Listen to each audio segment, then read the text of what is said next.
Good morning. It's Wednesday, July 30th. I'm Diane Sare, filling in for Harley Schlanger today, and I know everyone's very happy that he's been back. Please tune in at 11 a.m. today for the webcast with Helga Zepp-LaRouche. That's 11 a.m. Eastern Daylight Time. Now, it is very clear that we are nearing the end of the Anglo-Dutch liberal financial system and imperial system. The BRICS plus nations are on a development course that really cannot be stopped short of a thermonuclear war, which some people aren't ruling out. And there are a couple things that are going to bring it down, which is what I want to get to. One is the economy, the financial system per se. As people know, U.S. debt is already at a record high. It's now over $37 trillion. And it was just announced that the U.S. Treasury is going to have to actually borrow in the third quarter $1.007 trillion. Last quarter, it borrowed $500 billion, half as much, but that was already double what they projected. Now, Bloomberg says, don't worry about it. We were expecting this, crazily enough, right? But more serious for the volatility and instability is that most of the borrowing will be by the issuance of treasury bills, but of only up to 1 year. So the highest yield treasury bills are going to be those that are only 1 year in duration. This is very short term and very dangerous. Let me also say that part of the reason they claim for this is that the tariff revenue wasn't what it was expected. It was overestimated. The budget cuts were also overestimated. The revenue was underestimated. Spending was overestimated. In other words, it's completely incompetent because none of these people understand anything about economics. And then to top it off, apparently, or as Paul Gallagher, EIR's economics editor, said, perhaps no one had bothered to look at the low balance sheet in the Treasury General Fund at the start. Who knows? But very bad. Then on top of it, there's a fascinating article written by a Warwick Powell who teaches at Queensland University of Technology in Australia, and also belongs to the Tiahe Institute in Beijing, which may be partly affecting his ability to reason. In other words, his ability to understand economics is better as a result of his association with China, which actually has been having successful economic growth, very much based, by the way, on methods that are reminiscent of Alexander Hamilton and Friedrich List's American system approach to economy. So the article is called The Genius Act and America's Engineered Instability.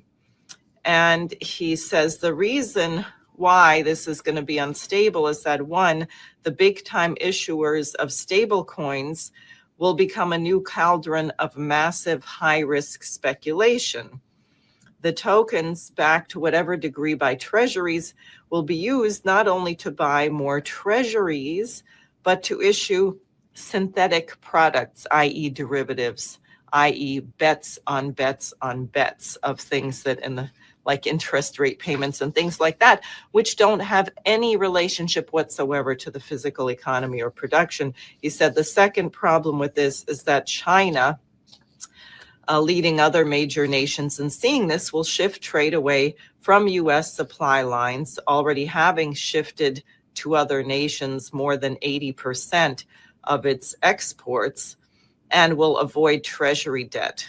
So this is further going to hurt the American economy, just as the great tariff package that President Trump negotiated with the EU leader Ursula von der Leyen over in Scotland will do. These are very destructive to the real economy. What most people don't understand today is that economics has nothing to do with money.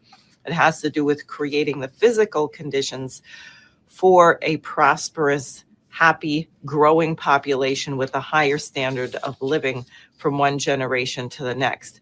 Now, the other thing that may threaten this bubble is I think of it as a slow burn of the Tulsi Gabbard investigation, which is not going away. Attorney General Bondi has appointed a task force to begin looking into this, and I feel reasonably confident that there are going to be some indictments, investigations, hopefully people going to jail ultimately for the crimes related to this, which are very, very serious, not merely trying to undermine the incoming president of the United States, Donald Trump, in 2017, but to put the U.S. on a war trajectory with Russia, which is really a threat to the entire world.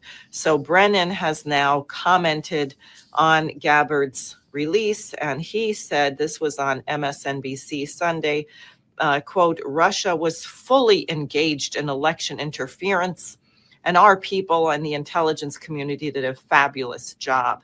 Now, for people who've read any of what Gabbard released, the second document was the September 2018 intelligence assessment, where they revealed that, frankly, most of the intelligence agencies thought that the whole story about the Russian meddling, the Russian hack, really were not substantiated, that there were many violations of normal standards of evidence validity, whether it was questions about the sources, whether the person given the report had a political bias, where things came from. There were many, many factors, and virtually none of this was deemed credible. But what Brennan had done was to handpick 5 individuals loyal to him and to the narrative to destroy Donald Trump, not just to destroy Trump, but to make sure that the United States would not have a normal diplomatic relationship with Russia, to push the British war drive. And in fact, Brennan began this in earnest after a meeting with Robert Hannigan, the director of the GCHQ, in June, that's British intelligence, in June of 2016. So hopefully this will all come out. Gabbard, for her part, was on Fox on Saturday saying that the mainstream media has had a deafening silence of coverage on this, and she talked about the irresponsibility of the journalists just taking leaks from Brennan et al., not bothering to corroborate anything or determine if it was accurate. She said, just like the lies about the weapons of mass destruction, which did not exist in Iraq in 2003. Now, on Gaza, Palestine, the horrible starvation, the genocide, people saw that President Trump, on the one hand, clearly did not agree with Bibi Netanyahu that there's no starvation. He clearly had seen pictures. I watched part of his press conference with Keir Starmer. Trump was talking about people being stuck behind cages to get food, that this was unacceptable. But who is briefing him on what needs to be done? Gaza alone needed 500 truckloads of food per day. Israel saying that they're lifting some of the embargo, is only sending in 120 trucks. You would need thousands. You would need 800, 1,000 trucks per day now just to flood the region with aid, to ease the panic, to make sure people got what they needed, particularly infant formula, and particularly a medical intervention, because once children under the age of 5 get into a certain phase of wasting, I don't think it's sufficient to just feed them. So this is a really desperate situation. And many people are trying to pretend they're doing something, not least of which is Bibi Netanyahu, who's a complete murderous fraud. But Chancellor Merz of Germany says that we'll be happy to work with Jordan to do an airlift. And the Doctors Without Borders, rightly so, has sharply criticized this. They say that dropping humanitarian aid from the air is a pointless initiative. It is far less effective than truckloads. He said there are roads, there are trucks, the food and medicine are there. Everything is ready to bring humanitarian aid into the Gaza Strip. Airdrops comprised far less than 20 tons of aid that could be transported in a single truck without complications. If people may have seen some videos of the aid being dropped and the parachutes failed to open and it just fell like a rock and injured people and so on. It's just the cynicism of this is over the top. Keir Starmer, for his part, threatened that he would recognize Palestine if the Israelis don't change their policy. So just a little window dressing while the starvation and mass death goes on, and the UK will not recognize Palestine. We'll see at the UN General Assembly. Speaking of which, the conference was ongoing Monday and Tuesday convened by Saudi Arabia and France to take up the question of a two-state solution.